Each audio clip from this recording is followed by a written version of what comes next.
Music is a part of everyone's life. It is the soundtrack to their life story. From music spawned scenes. One such scene is located in the Bronx. It is dubbed the Bronx Underground. What started as an idea back in 2000 outside of a local venue between three friends soon became a reality.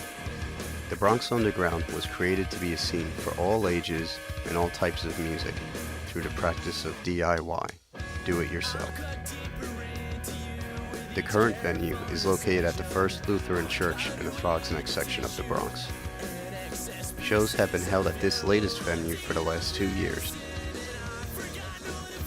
But first, let's take a look at the catalyst that pulled this scene together.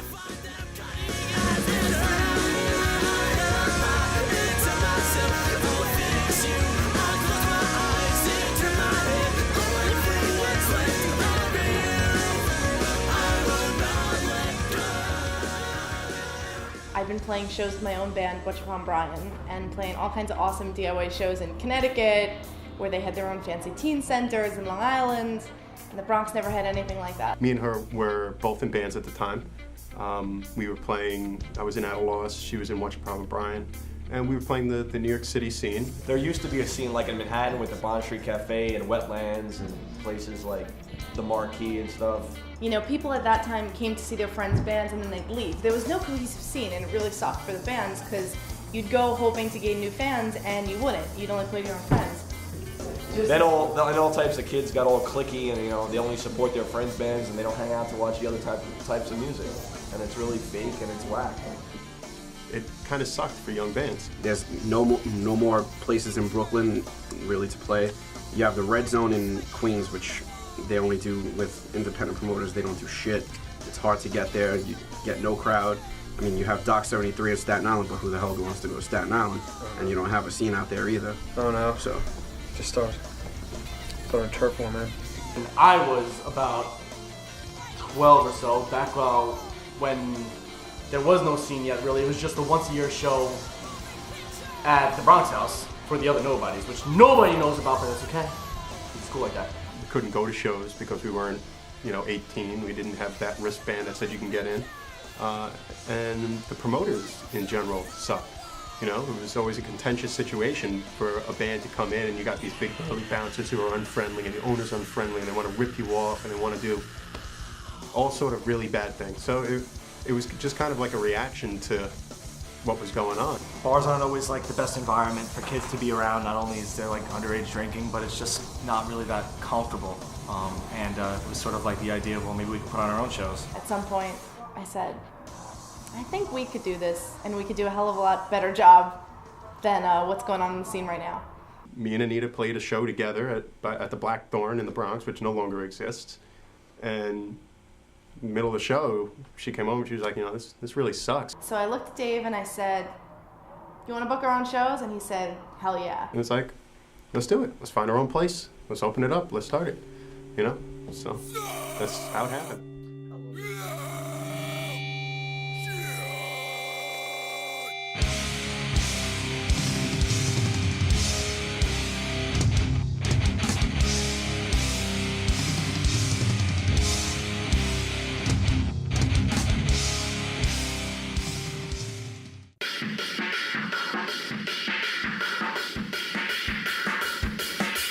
The Bronx Underground has had many locations to host their shows. City Island was their first venue, followed by the Shannon Seaview, the Mannheim Beach Club, and now the current FLC. One of the reasons why we're actually doing so well now is because we managed to lose venues over and over again. And every time you lose something, you learn something, because you don't want it to happen again. The first venue was City Island. It was inside the City Island Rec Center. I think it was in the basement of some sort of museum or something like that. But Anita found that place. We started looking around for a place to hold this in like an open space so we could do it DIY style, rent out like a church basement or community center. And I had worked in the town of City Island, which is a little artsy community in the Bronx, and I knew they had a teen center, so that just kind of popped into my mind, and I approached them, and they were nice enough to say yes to us. I had already had experience with throwing shows because, as I said, for the Other Nobodies, when I was playing, we didn't have any place to throw shows, so I was actually doing shows myself with the Other Nobodies at the Bronx House on Pelham Parkway. So I knew bands, I knew how to advertise. I mean, me and Anita would print up, hundreds of flyers, crappy designs, but with the information, and we drove to Bronx Science, we drove to Lehman, we drove to the Catholic schools, we drove to the pizzerias, we drove to the hangouts, we drove with these flyers, and any kid with a chain wallet, this kid probably listens to rock, get him, bring him over. You got friends? Here, take some flyers. The first show that we ever did, City Island Teen Center, I think it was October of 2000. Someone might say otherwise. Yes? Okay, good. And we were just, at the time, I mean, now we're not really like driving around. We used to just, put flyers up on poles and telephone poles and on phone booths, and We don't need to do that anymore. just all over. Yeah, it's like we don't even need to do that. But we used to just drive down Tremont Avenue, and if we saw a group of metal kids, we would just stop and be like, "Hey, come here, flyers, there's a show." And I remember we did that a bunch for the first show, and we didn't really know how many people were going to come. We didn't know how it was going to turn out, and we had like 150 kids. It was just like the scene was there, and kids wanted something like that to exist, and I guess we just took the initiative to do it. For the bands, Watch Problem Brian, At a Loss, there's two bands right there because we were in them. And Adam was playing drums for a band called Paradigm. My previous bandmate was playing in a band as well, so I got them to play. Dibs on Anthony, Anita found through Lehman High School, which we always seem to have some sort of connection with that place. So, I guess it just started coming together through the effort. I mean, we even borrowed the sound system from Lehman. I don't think they knew about that. We did 3 shows there that each one consecutively was better and better. But the problem was we had absolutely no sense of controlling an audience, like outside or nothing. It was just like, hey, whatever, man, show up and do music. Some of the less kid-friendly people were like, there's too many kids around, it's making too much noise, neighbors don't like it. So we got kicked out of there. And the neighbors complained a lot, and the owner of that place was not willing to put up with it. So he was just like, hey, you're drawing these kids? Get rid of them. So we lost that venue because of crowds. Then we did one show at a place called the Shannon Seaview, and that went okay. That one was just way too far. It was too far to get to. It was very hard to advertise, and on top of that, the owner was a cokehead, so he could never remember what we were supposed to be doing for each show. So that one didn't work out because the owner wasn't really on par with what we were doing, didn't really have the same vision. What happened was we were at a show at the Blackthorn, and it was not long before the second show at the Shannon Seaview, and the cops came into the Blackthorn and raided it. They were taking, I guess there was a problem with underage drinking there, and we had flyers up for our show there, and we saw some of the police guys looking at it, and we got worried that they were going to come to our show and shut it down because Shannon Seaview did serve alcohol. It was technically a bar, so we actually had to cancel that show. We just sat in front of the place because we were like, these kids are going to show up and they're not going to know what's going on, and we got to tell them what the deal is. So we did, and that really sucked, and it was really discouraging. And once that happened, we knew we weren't going to do shows there anymore. Then we had no shows for a while. Then we got the Mannheim Beach Club, which was awesome. We had shows there for over a year, and it was great.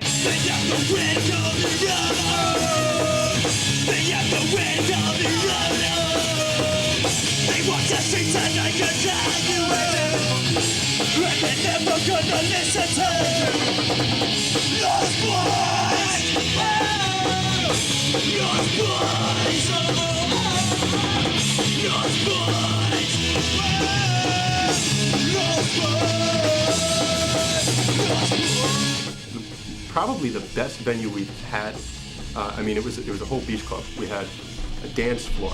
We had a bar for those that were over 21. We had a downstairs level with pool tables, with dining tables, with another bar. We had an outdoor with a beach. There's a pool.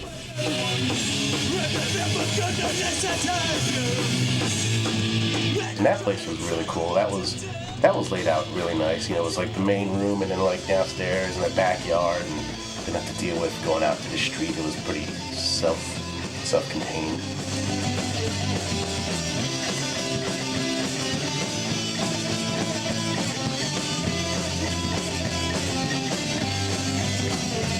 It was a family club, which was the problem, because, you know, we started getting like audiences of 300, and, you know, at a certain point you don't know every kid who's coming to the show. So, you know, we had kids having sex in the bathroom, you know. I mean, how do we stop that? How do we know that's going to happen? You know, we have people sneaking in on the beach, you know, because it was a beach. They come around from the streets, walk in, bring their liquor, drink it inside, blah, blah, blah. So, you know, that one, finally, we just lost because we couldn't really have a handle on the audience. We just really didn't know what we were doing when it came with security of the people inside. We were left venue-less again.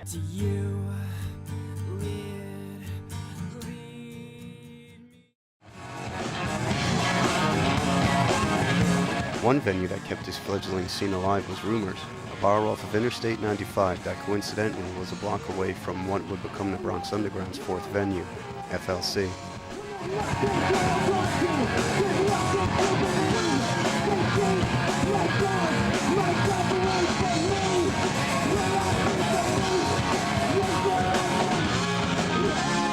Here at Rumors, local bands could play and get a decent crowd of kids to come to the shows.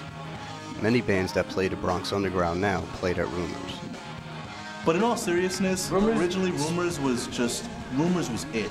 Yeah. Rumors, to play Rumors was like the dream of every like Bronx Underground band when the scene was a lot smaller. And it was just an amazing place with a really nice family atmosphere.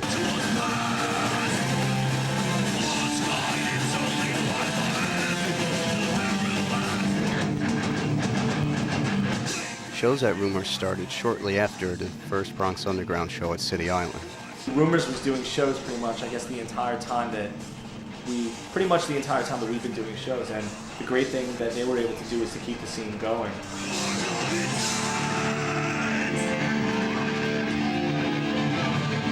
It's just a concept. At Rumors, we played Rumors once. It was all right. Like, I don't know. Like, it was like a rush show. They asked us last minute if we wanted to be on about a week before. So we got there at like 5:30. Found out we were playing last. Got real sloppy, drunk, embarrassed. Like, not even embarrassed ourselves. We had a good set, but like my parents were there. I took my shirt off, and they made fun of me. I guess I don't know. I don't know.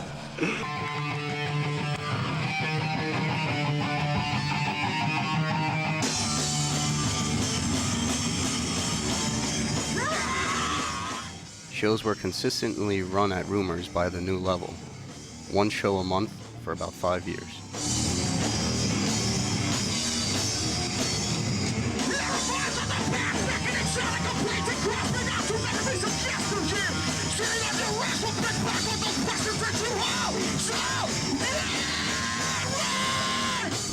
Yeah, actually, Four in the Chamber played Rumors, I believe, once. Three times. Oh, I'm sorry. Once since I've been in there. Sorry. It's all these kids from this area, you know, this scene, and every time we played Rumors, we always had a blast. You know, the crowd was great. You know, just the energy is amazing. You know, like we were saying before, we would drive far away to play to 10 kids. And it's hard to, have energy and stuff, but when you got the crowd that we have like tonight and like at Rumors and stuff, it was great, they feed back to you and you really get to, everyone gets to enjoy the show, and it's great. Without Rumors, I don't really know what would have happened. They were the only place to play in the Bronx for, a while, between the Seaview and the Beach Club, between City Island and the Seaview, between the Beach Club and the church eventually. So we were really thankful for that. Well, I walked down the street. Dave knew someone that was in the church on the board, and we went and talked to them, and they agreed to let us do shows, and now we're like almost 2 years in. And now we have the FLC, which so far everything is going well. The owners, the church council likes what we're doing. We have been sponsoring the Bronx Underground. We appreciate their efforts and their success with the kids in the community, and we're very happy about the music, and we really enjoy it. We think it's a wonderful relationship. And The kids are cute as buttons. It's a wonderful thing going on in the church. They're kind of working with the community, with the police, with the fire department, with, to try and keep everybody happy. FLC, where Dave and I actually went to nursery school together, so it's pretty funny. And we've been here over a year, and it's been awesome. I think it's more of, it's a better place for a live show because they're gonna have the stage, they have the lights.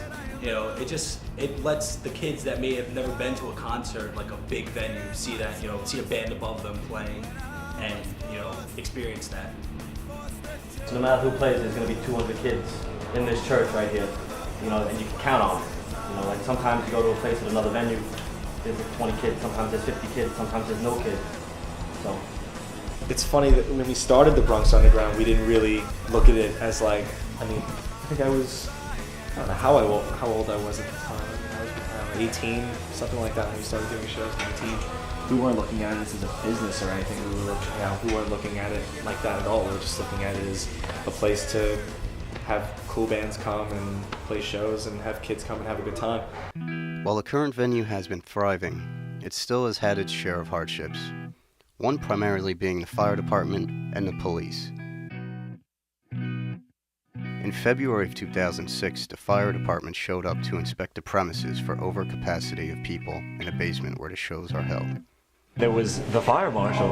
Yeah, that was exciting. With the big red fire truck. Yeah, that was pretty good. Yeah. You know what was interesting is I was standing outside, talking to Mr. Urban about the cops being there because they were standing there with their ticket book flipping around. And I look up the block and I see a fire truck turn down the block and I'm like, there's no fire. Oh shit. Yeah. That's got to be coming for us, and sure enough it was.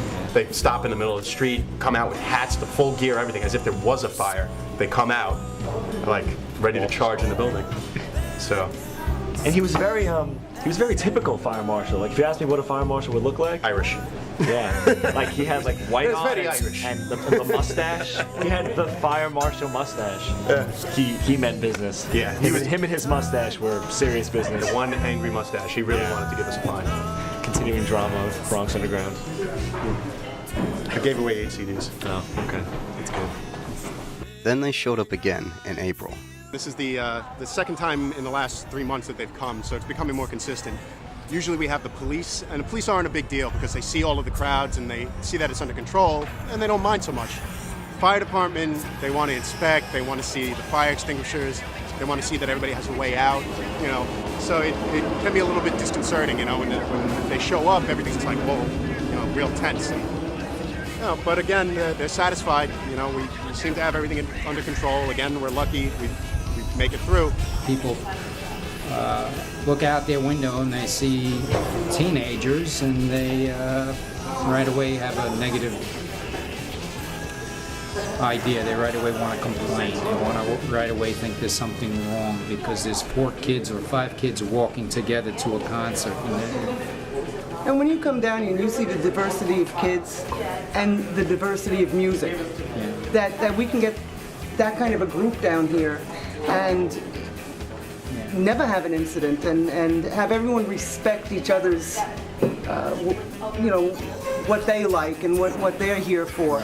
It's a great thing. It doesn't really seem like we're going to get shut down anymore. We were getting to the point lately where we've been concerned with people complaining, the cops coming. Really, there's nothing wrong going on. It's just a lot of kids, a lot of kids on the street. Sometimes between bands, we have to let them out because it gets really hot inside. And nobody's really doing anything wrong, but we were getting concerned lately that we're going to get shut down, but it seems that might not happen. They're policing themselves. And they're doing a great job. They want this to continue. They're trying hard to show everyone how good they are. Security at Bronx Underground shows. TNT. Don't forget those guys. Those guys keep us safe. How's that? Dude, all those kids that pull those ninja moves when everybody plays. You know what I'm talking about? Not a clue. When people talk about the Bronx Underground, they think of the bands. Bands that are local to the Bronx, and even some that travel all the way from Georgia, such as Taj Motel. Everything's Ruined, Afflatus, Only Home Remains, Athena's Fury, Daly's Gone Wrong, the list can go on. Let's take a look at some of the bands that have played this scene. Daly's Gone Wrong. Daly's Gone Wrong.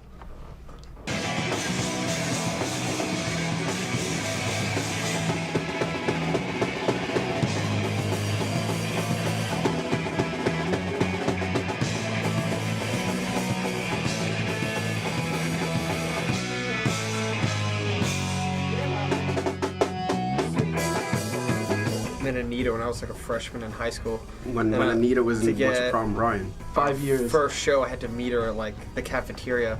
And I gave her this like really shitty tape of like a Suicide Machines cover. And I was like, hi, oh, this band, I want to play a show. And that was the beginning of that. I was rocking out with the UC, the Ugly Customer, my first band. And I quit that, found out about the Bronx, and I joined these dudes. That's how I found out. Excuse me. These babies. What? Number 1 and number 2 talking. Okay. Number 3 needs.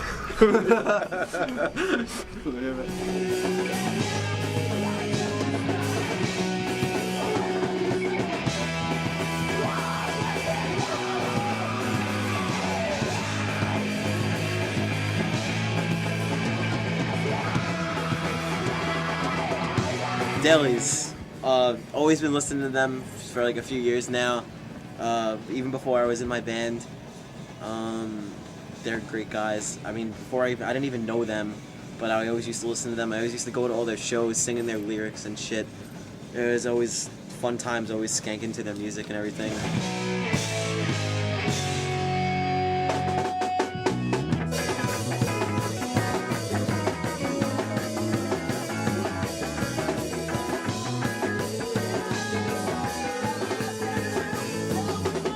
We were one of the first bands actually, you know, playing in Blackthorn days before even the Bronx Underground got started. And we were friends with Anita, Dave, Adam. We all played together, had bands together. So when they started it up, it basically, you know, included everybody from those days.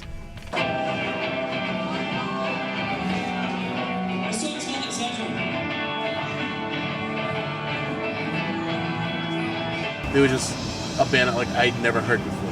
You know, it's like their mix of like everything in like one.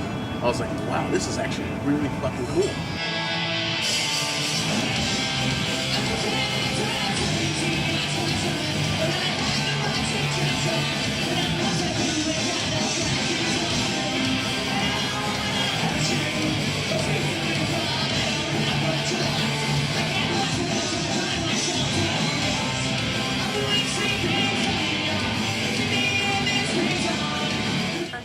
Daily's Gone Wrong. They play here. Daily's Gone Wrong. Daily's Gone Wrong to me. Oh my God!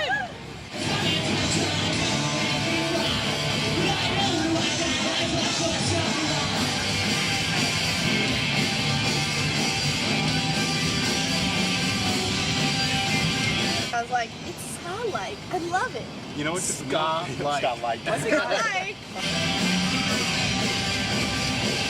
Turns to fall. I don't know. Turns to fall. Yes.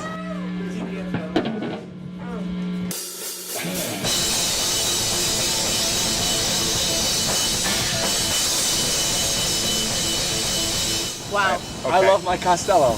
His jeans are so tight.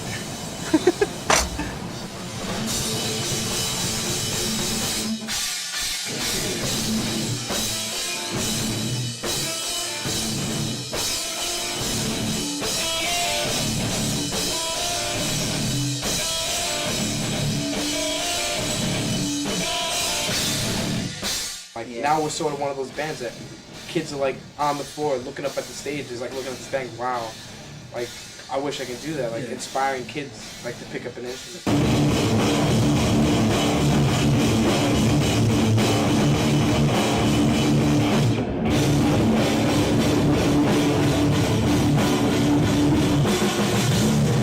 Turks Full right next door, and that's pretty much it. They're good friends of ours, so I always like seeing them personally and playing with them, and even just going to shows and whatnot.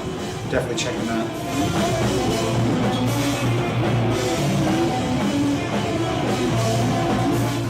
I gave them their first show, not at an FLC show, but at a Lehman Coffee House.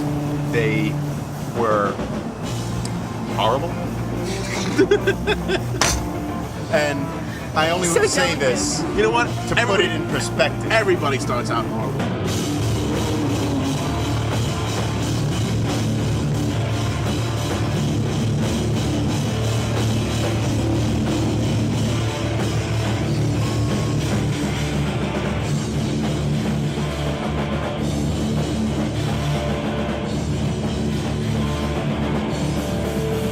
Now they're like one of the bigger bands in the scene for And they bringing are up the new guard. really good. And they're really good. Mike is an incredible guitarist. He is. You know, so they've And just moved up. And he's a very integral part of the Bronx Underground with booking bands that us old people just don't know about. Yeah.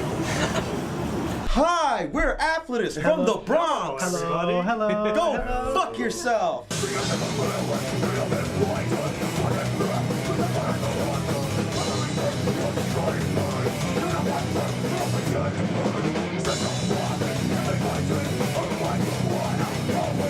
It's great. I mean, we work out, but that's it. Punch you 250, you know. Look at that hair. It's awesome. That's sex. That's That a is- superhero's haircut. Chicks want to get saved by that. All right.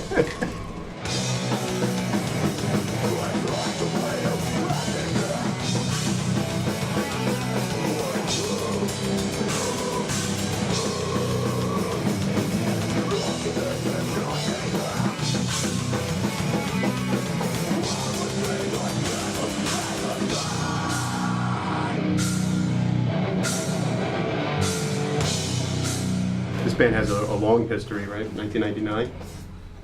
Did we form in like 2002? 2002? But I mean, I know The you had- Afflutus that counts formed in 2002. Yeah. The Us. That's current us. lineup is 2002. Yeah. Been around for a long How time. long? 1999. Wow. Yeah, I saw. Afflutus played with The Haunted, they played with Dillinger Escape Escape. Plan, they I played was- with we were at Soil that Work. show. That's right, and Yeah. I Made Us Leave. Yes, you did. Yeah. I But remember. they were a black metal band at that time. They were.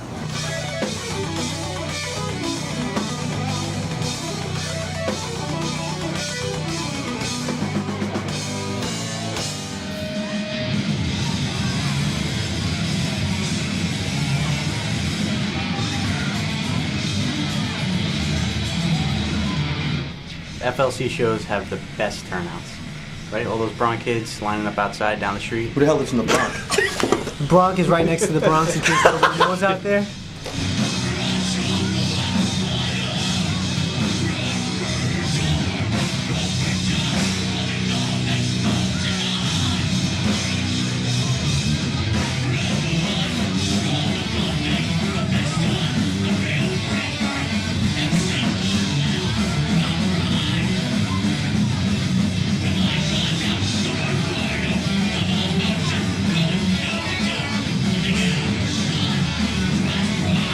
I remember a while ago we came over and you're like, you got to hear some of this stuff, some of this Afflutus stuff. Because I joined this band and I was like, man, this stuff is awesome.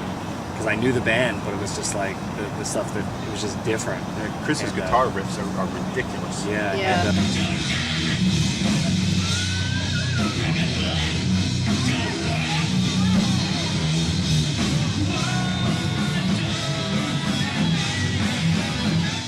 Somebody comes up to us after the show, and he's like, you know, if I went home and I told my friends that I saw some guy playing the world's cheapest guitar on the most garbage equipment, and that guy was the best guitarist I had ever seen, they would never believe it. And that pretty much describes Chris. Yeah. Crappy gear, but amazing guitarist.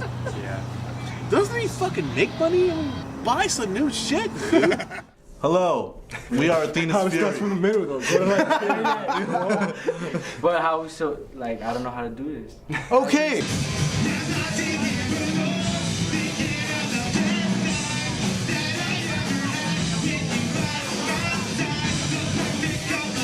Early high school. I was in about the 10th grade, where we met our first guitarist, Spanky, actually, through a science competition.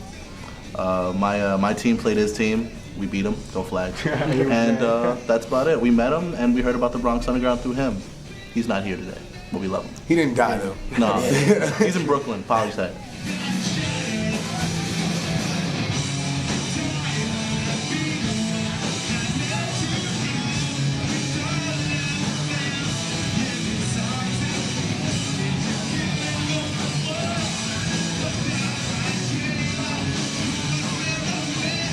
But Jay had an amazing singing voice. Yeah. Still does. Great singer.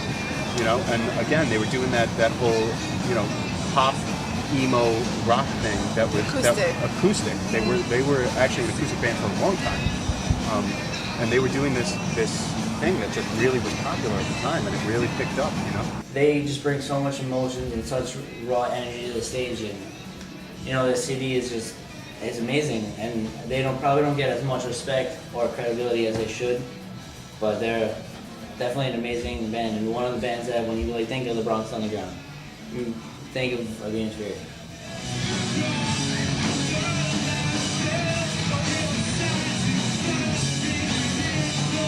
Actually, our first show was at a small Dominican cafe. We got paid in food. Yeah. But what was our first Bronx Underground show? Our first Bronx Underground show Was it Mannheim? Mannheim, yeah. 2002. It was a Valentine's Day show. On that was my Valentine's first show, Day. right? Yeah, that was actually Angel's first show before he was actually in the band. And we just were trying him out. And, you know, yeah, that was our first Bronx Underground show.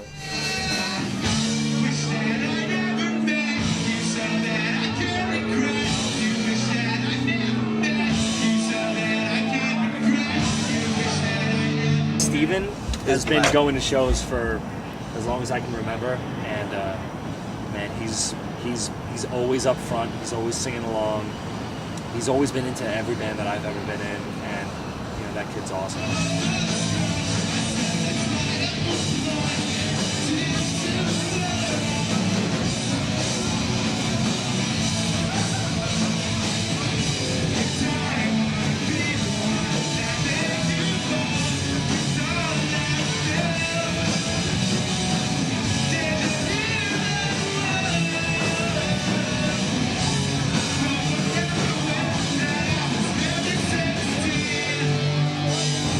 Bands that like to party, the #1 party band in the scene, you know who it is.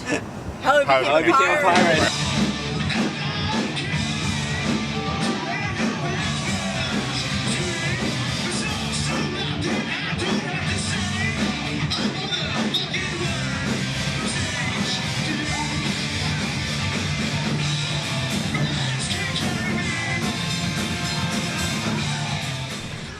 No, I've been with the Bronx Underground scene forever, since day one, and seen it build up from little shows at Waterbury's to what it is right now. Fuck yeah.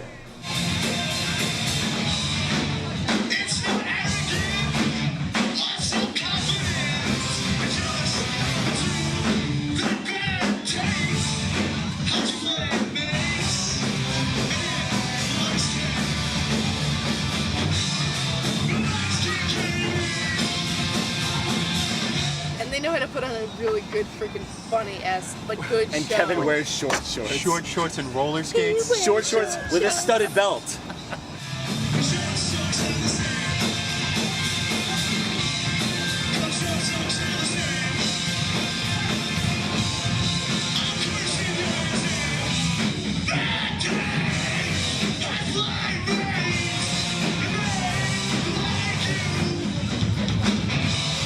Come up here and you play shows for a bunch of kids, and they'll accept you for whatever you play, and they'll dance and get wild no matter who you are or like where you come from. Yeah, just kids who are dedicated awesome. to the scene.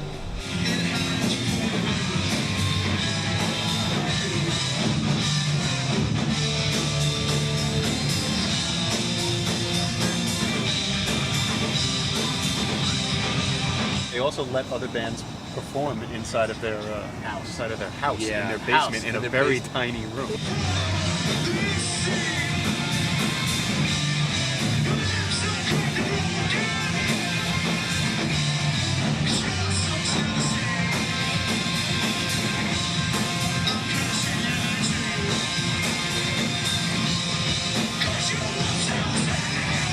And everyone asks you how you became a pirate, and I'll just be like, I drank a bunch, had a good time with my friends, laughed, probably picked a few fights, probably broke up a few fights, but all in all, it's just being what you want to be, and being smiling, hugging, kissing, whatever you want.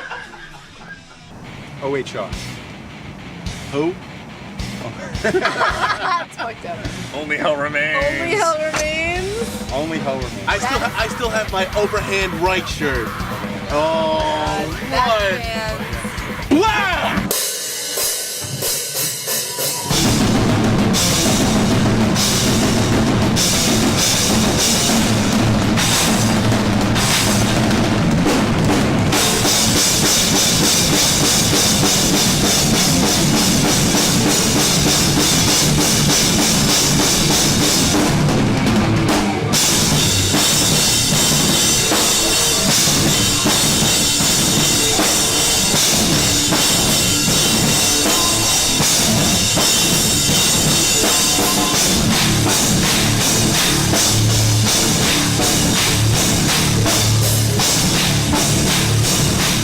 the original connection is that I know, well, we both know Bobby for that other place that we were booking for a little while that wasn't really Bronx Underground. 1680. 1680 on Pelham Bobby Parkway. was booking 1680. Yeah, we were booking shows, but we weren't Bronx Underground. We were just kind of booking shows in the middle, and he was helping us out with a lot of the metal and hardcore bands that we were booking, and I've known him through there. And then I saw him at a bar one night, and he was like, "Yeah, we might be looking for a drummer," and I said, "Yeah, you know, whatever, give me a call." And that was that, and I joined the band.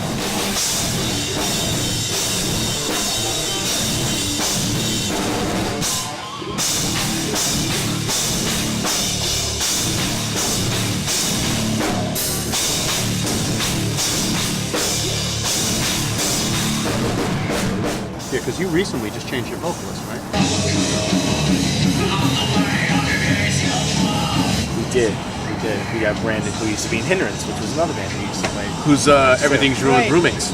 Right. So Brandon is Only Hell Remains is a combination of guys who've played in lots of different bands and have gone together, and you know, the FLC is one of our favorite places to play.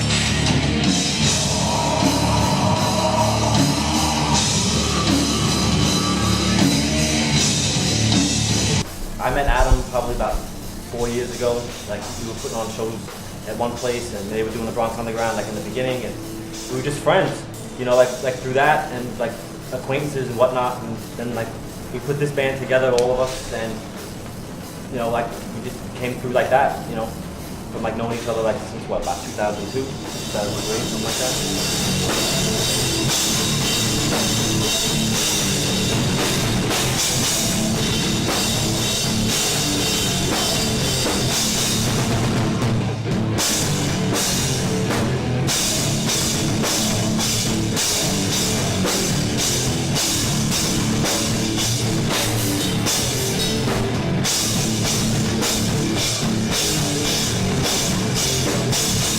Now, I think this the whole concept, the venue itself, it's a great thing. You know, I wish we had something like this back then.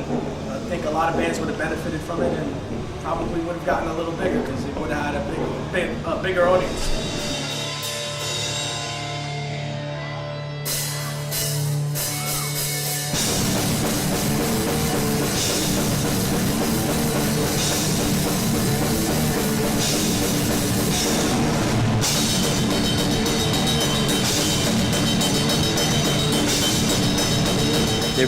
They slow down like every show, so it's always like brutal, I guess. I don't know. So many kids could always throw down to them.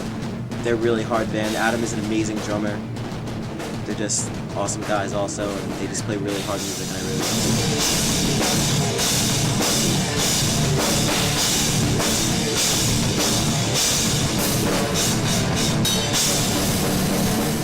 So let's talk about Everything's Ruined.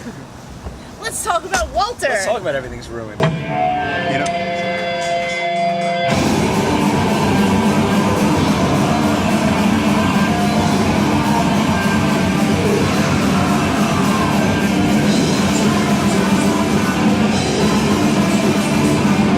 Oh yeah, our first show was at the Bronx Underground a year ago this Saturday, Yeah, April this 15th. Saturday is a year ago.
we have the lineup that we have now, and I couldn't be happier. We're working with a good bunch of guys.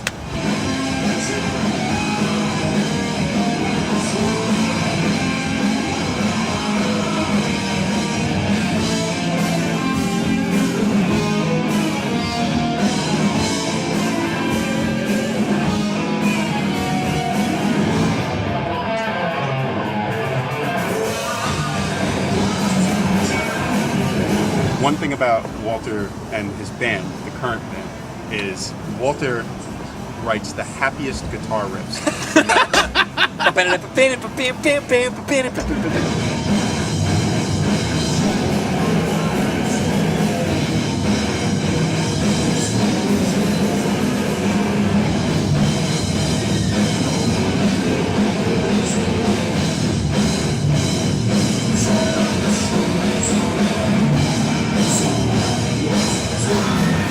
Hallie first heard of it too. Hallie's His got a first good- show with Hallie's us got a was good at our Bronx last Underground FLC show. Hallie, tell him you think. I joined the band and Walter came up to me and I said to him, hey, am I in? Am I part of it? And he said, yeah. He goes, you're in. Your first show is in 2 weeks and it's down in the Bronx. And don't get nervous or anything, but there'll be like 200 people there. Okay. Church show in the Bronx. First show, we just doing this. Get out. 2 weeks later and got laid out into the Bronx Underground.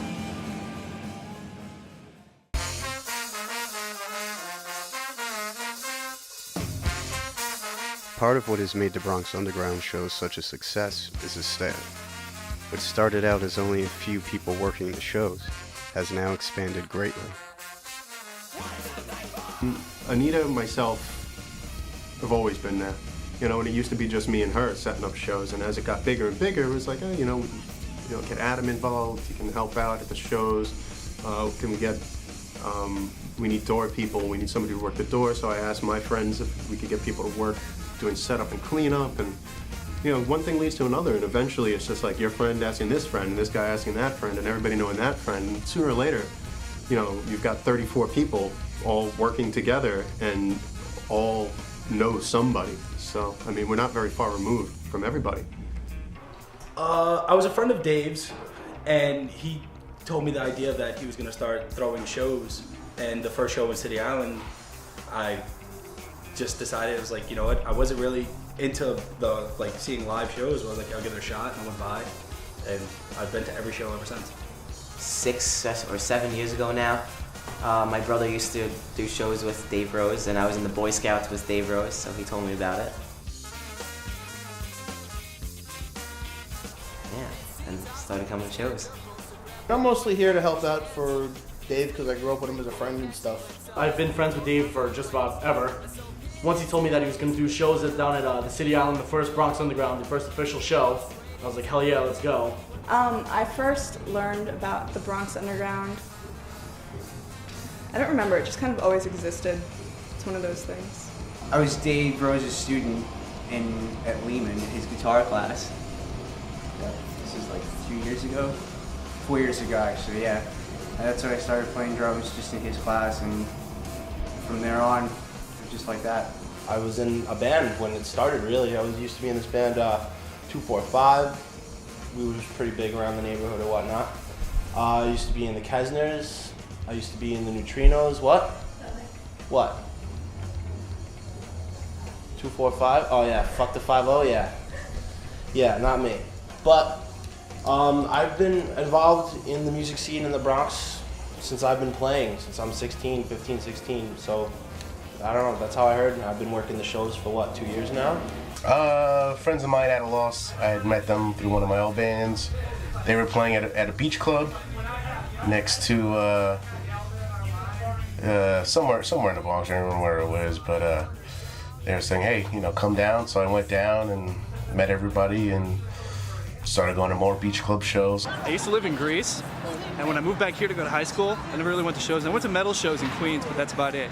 And then when I met like Olga and Robin and them in college, and I started going to shows up here at the Mannheim. We actually have a security staff now where we can go inside, and if there's somebody who's causing trouble, we have to stop it before it gets worse than we can handle. Head of security. I am security. Some would think head of security. Walter's a lying fuck. Take it over Dave. Whatever. Fighting all to be honest. God, great. Security showdown. I'm gonna set up the octagon. Yeah. Most of the kids probably think I'm the scary old dude with the beard that yells at everybody all night. Security, so they say. Throwing punk gutter kids out of the pit for hitting the crowd. And mostly standing at the back door smoking cigarettes. Security. Pit, mostly. Once we started FLC over here, he asked me to do the kitchen crew, see if I can make a few bucks on the side. I said, all right, let's go for it, rock out. It's just way cooler to come hang out up here. And I don't really give a shit. I don't mind helping out at the door or anything like that. So nothing else to do on a Friday night. May as well come up here once a month. Someone had asked to see photographs from a show because they weren't gonna be there. And so I was like, all right, whatever, I'll do it. And then it just like kind of developed and snowballed because no one else was doing it. And then everyone asked me for the pictures. So I just started up like a website and that kind of evolved into a big website and yeah. And now I get paid for photography. I book shows with Anita. I do sound, I do setup, cleanup. I usually just set up the board and then other people would work it, or I'll work it once in a while. Something like that.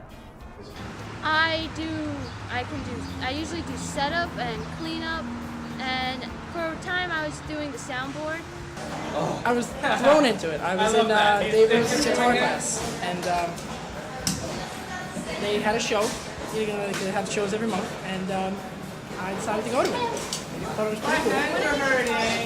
And then I took the sound production class that he was giving, and now I do sound over there. The message board is probably like the best part. Everyone from the neighborhood just kind of like talks there, talks a lot of shit too. We have a website, BronxUnderground.com, that gets how many hits a month? Oh God, thousands upon thousands. Yeah, of unique hits from all over the world, but mostly obviously in the Bronx. I mean, every month we get like over 2,000 hits from individual, like different people, 2,000 different people a month, and then like when it comes to like page views, you know, reloading it's and like tens hitting of the message board thousands. again. Yeah, it's actually in the 100,000s per month. The best part is that they can find out about shows, bands advertise their music. It's a good place to be around and know what's going on in the scene. On the website we have all of our shows and about us and about the bands and band links, but the most important thing is probably the message board is what keeps people coming back. There's a lot of shit talking that goes on in the message board, but that's everywhere you go. And then there's a lot of like jokes and Ian. Oh my God, I read that if more you know religiously. Ian, I don't comment or anything, but I read it. It's so amusing. It's the greatest thing in life. Go to BronxUnderground.com, the message board. Join it. It's amazing. You will laugh at the end. The message board actually is a really good way to be like, actually personally kind of know us, you know, because we're constantly on there, like engaging in debates that have nothing to do with music. Nonsense board. Nonsense. we talk about movies. We talk about, you know, everything. Politics. So politics. Even while we didn't throw shows continuously for 5 years, the website and the message board has been there. Yeah. And like that community has been rallying around us for the whole time. Yeah.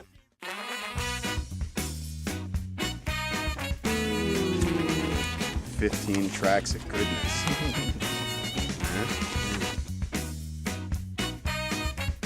There was no real way to project what we're doing in the Bronx, outside of the Bronx, unless you go to a show. You know, we want everybody to really know what's happening. We want, you know, the best way to do that is CD. I think the real genius of the comp, I'm not really sure whose idea it was, maybe yours, Dave, was that most other comps, you ask bands and they give they put in tracks and all the tracks sound different. They all sound, they're up, they're down. Usually nobody wants a comp because they suck. Right, and most comps suck. Sound quality-wise. Sound quality-wise, yeah, especially. So all the bands came in and recorded at Little Door Studio. Yeah. And so all the tracks were recorded in the same place. They're all unreleased tracks. Dave heard that I was doing recording. He called me about it, and we met up in a bar and just talked about it. And I was excited to do it.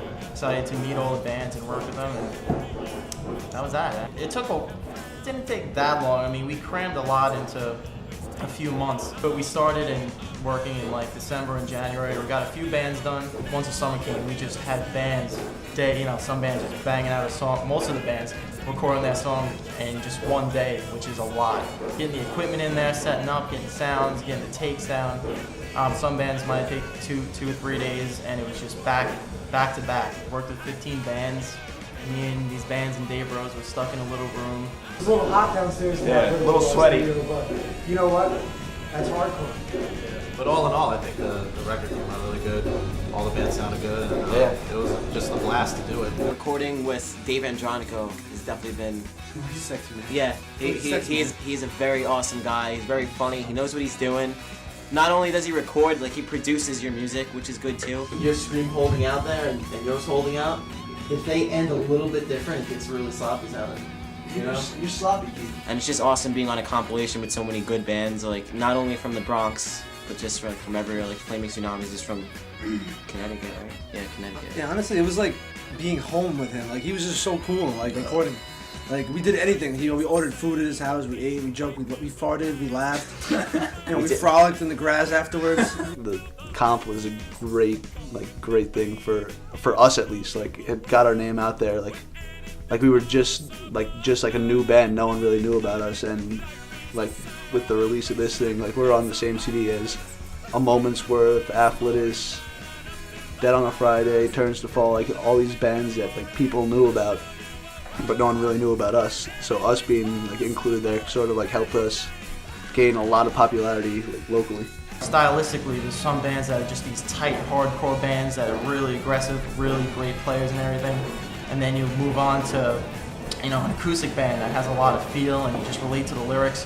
And personality-wise, all the bands were cool. I mean, I had so much fun working with all these bands. You can pretend like you got ready to get some cheese. There's no setup. I got dreadlocks. I'm political. Custom how it became a pirate, microphone recording method. So instead of having the nice microphone in that room with headphones, let the nice tube mic warm up and sound great and all that stuff, we decided to just, him to get really drunk. And we wound up using a decent, actually a really nice mic, but we put toilet paper and duct tape on it to lessen the quality. Yeah. So, I think it's gonna work out. It's gonna work out. Yeah. There's so many bands on it, and people buy it from each band, so that way you get spread out to all different kinds of music and all different fans. And I know people who go to other not even into rock music, but they buy it to support their brothers or cousins in bands, and then just it spreads out. I've had people come up to me and that was a cool song. You didn't even listen to the music, but they like it anyway. Kids just thought the music was great, the quality and the variety of bands. And the other thing about the compilation is that, like all Bronx Underground shows, it's not one style. This is not a punk comp, it's not a hardcore comp, it's not a ska comp, it's an everything comp. The idea behind it was kind of like putting an iPod on shuffle. Yeah. The Bronx Underground is more of a community than a local venue in some respects. Everybody seems to know each other. When you go out to a show, you're meeting up with friends you might not have seen since the last show. Even the bands know the kids who attend. You don't really go to any other companies and you see 15 people working on a staff at every show. People doing security, and we have our own staff shirts and everything. It's just awesome how everybody's one big family and everything, and everybody just goes to shows. Dave's like and Papa Smurf. He is. Dave is like Papa Smurf, but everybody knows each other, and it's just really cool going to a show knowing that. Talking to fans and everything. I don't know. I have a lot of friends that come to shows, people I've known for many, many years, but now it's when we play in Long Island or something, we have friends out there, but they're not the Bronx. The Bronx is home. You'd rather play in the Bronx than anywhere else, especially with the Bronx Underground. I definitely noticed that it's kind of like a family,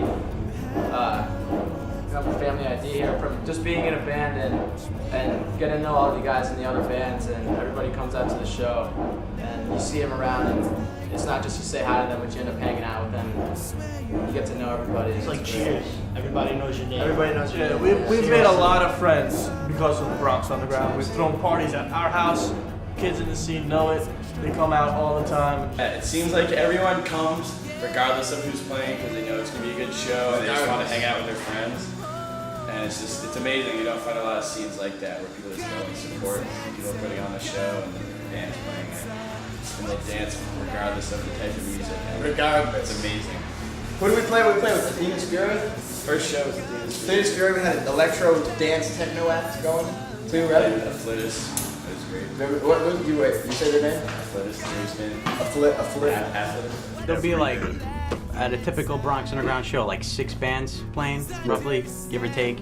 And these kids, they come and they stay for the whole show. It's not like, oh, my friend's band's playing, and you know, 2 seconds later they're out the door. These kids, they come and they hang out. It's like their whole evening. The kids here, they're more respectful of people that aren't in the pit. You know, they're not going to just go and like start, you know, fights or whatever. Trust Like, us, I think we just broke a no fight at this show. I guess about 75% of people here I actually know and I speak to and have a lot of fun. Yeah, it is. Everybody knows everybody pretty much, so it makes it fun to come to shows. You come to shows at Bronx Underground shows and you see, there's definitely new kids at every show, but there is a definite group that's always there. And by group, I mean at least 100 people. And they know all the bands and like everybody says hi to each other and the kids go hang out with the bands after the shows, people go to the diner together. You know, it's not like you're going to any show and you're just going to a concert. Like you go and there's a feeling of like, I'm gonna go hang out with my friends tonight or meet new friends. It's definitely more than just a venue. Everyone here is just, you know, in it for great music and friendship, and you know, it's a great place to just come down where kids can all gather and not be harassed by the local cops who don't have anything else to do. Ask all the kids that are standing outside in the freezing cold to hang The out. fire with their marshal friends. telling them that they can't get in because there's 200, 300 people. That's a scene, man. It's awesome. It's like you go to other shows, we'll go to PA or we'll go other places. It's like the scenes exist, but like everybody knows everybody at these shows, like the FLC and stuff, and it's love, man. It's really great. I really like it. It kind of reminds me of how the hardcore scene in general used to be back in the day. You know, like I had seen some old video of like breakdown in Tompkins Square Park and everybody was friends and nobody was trying to hurt each other. And it was just a great big old good time, and that's what the Bronx Underground shows remind me of. That's how it should be. It's so much more professional. Just even playing a show with the Bronx Underground, you know that you're not just gonna be left alone. You don't know how to get to the place. You don't know when the show starts. There's always people that help you with everything, basically. I mean, one day you drove a kid. Yeah. You drove a kid who lived like an hour away to the show, who was in a band that was playing. This band calls me and it's like, yeah, we have our drummer has no way of getting to the show, and they were going on first, and I was like, well, all right, I guess I'll pick him up. So I drove and I picked this kid up that I'd never met before in my life. I definitely do think that we're adding something to our community because we have all of these kids that would otherwise have nothing to do, and we're giving them something to be excited about. We're giving them, we're showing them that you don't have to be some big MTV sponsored band in order to be able to make a connection. You asked Afflatus if we feel like Superman. I haven't seen any of the other interviews, but maybe you asked a similar question to how if they feel like they're big and they're, you know, somehow better, but they shouldn't be. The whole thing is that music and community are so important, and MTV serves to separate the audience from the bands. You have musicians on a huge stage 50 yards away, and you paid $50 to stand 50 yards away from these superheroes. And they're just people. They're just people with an instrument, and they should be close, and there should be no reason why you can't meet them. And I think that our community offers that.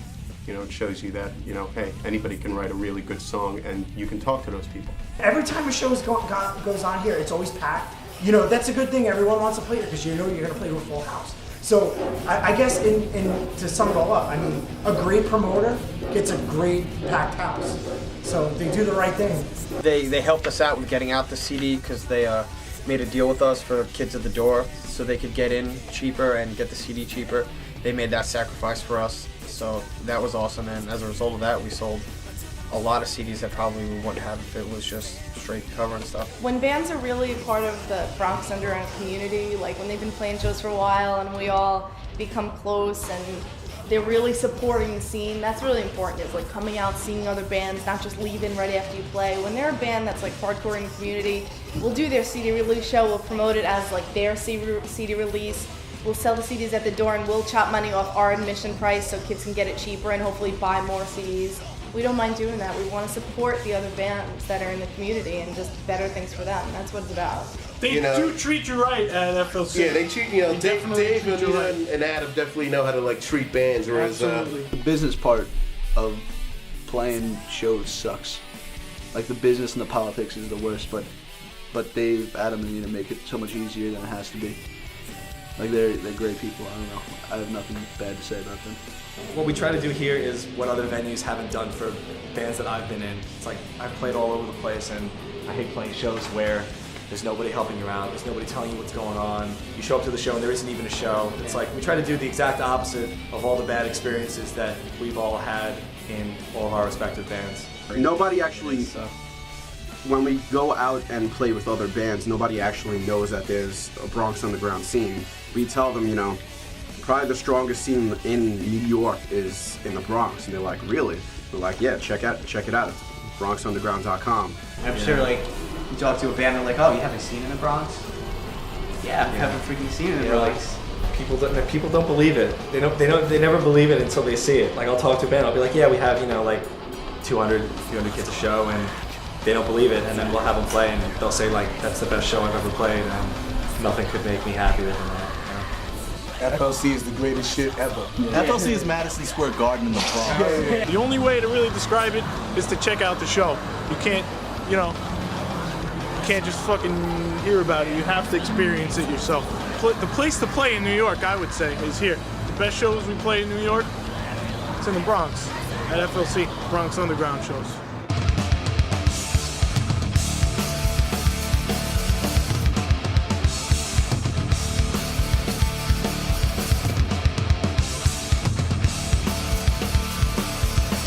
Mental capacity of a fucking mutated goldfish. All the, you know, the ones with the big fucking bulbous heads and shit, because they've been fed like weird food. I see them in museums all the time. They're disgusting as hell. Not like koi, on the other hand. Now, koi are really beautiful fish. There's a guy in my neighborhood who has a koi pond in his front yard. It's not Top Gunner, it's Jack Bauer.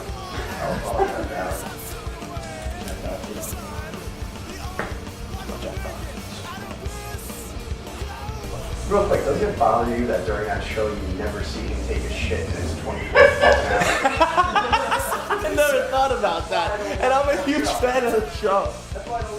It's a guilty pleasure of mine, man. Well, there are still those kids who show up just to drink Highways on the 40 and not come in, and those people suck, and you definitely suck. Stop it. What's that? You said Highways on the 40. I said Highways on the 40? Yeah, you can keep that. Dateline's real TV. Fucking gullible as hell. Although I don't know if she was just fucking with us. I love Dateline. I used to watch that shit all the time. So, swear to God, you can smell it. Nick, smell the soap. No. It smells like peach. No. Swear to God, just smell it. Smell it. Come on. Come on. Nick's bad. Come on, baby. Right? Oh, it smells like peach. I don't know. You've been eating a lot of peaches all life. That's what she said.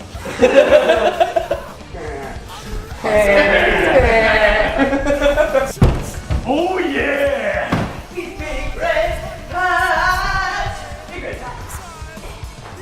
Second wave England, third wave America. It's place. So fourth wave can't be America again. Mexico. Let's go Mexican ska. Sombreros and mariachis will be awesome. All right.